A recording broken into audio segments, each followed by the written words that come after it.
મિત્રને સમાધાન માટે બોલાવીને ગળું કાપી નાખ્યું. 3 યુવકે ભેગા મળીને મિત્રના ગળા પર અસ્ત્રો મારી દીધો. અઠવાડિયા પહેલા મિત્રો સામાન્ય બાબતે બાખડ્યા હતા. અમદાવાદમાં મોંઘવારી, કર્મચારીઓના પ્રશ્નોને લઈ વિશાળ રેલી. રાષ્ટ્રવ્યાપી હડતાળમાં બેંક, વીમા કર્મચારી, આંગણવાડી બહેનો સહિતના યુનિયન જોડાયા. લેબર કોડ રદ કરો સહિતના સૂત્રોચ્ચાર.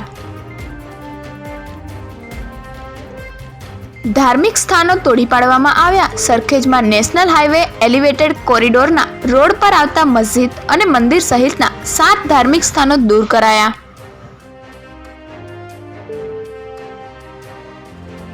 સુરત મ્યુનિસિપલ કોર્પોરેશનની રેડ બાદ એ ઝોનમાં મેગા ડ્રાઈવ. તબીબના પ્રિસ્ક્રિપ્શન વિના ખુલ્લેઆમ વેચાતી નશાકારક દવાઓ વિરુદ્ધ પોલીસ એક્શન મોડમાં. મજાક મસ્તીમાં મિત્રના હાથે યુવકની હત્યા. સુરતમાં મિત્રએ જ યુવકનું ગળું દબાવ્યા બાદ ધક્કો મારી દેતા મોત. 18 વર્ષીય યુવકની ધરપકડ. ગંભીરા બ્રિજના 2 કટકા, 13ના મોત. લોકો કહેતા રહ્યા રિપેર કરો, પણ અધિકારીઓના પેટનું પાણી ન હલ્યું. પાદરામાં મૃતકોના પરિવારજનોનું આક્રંદ.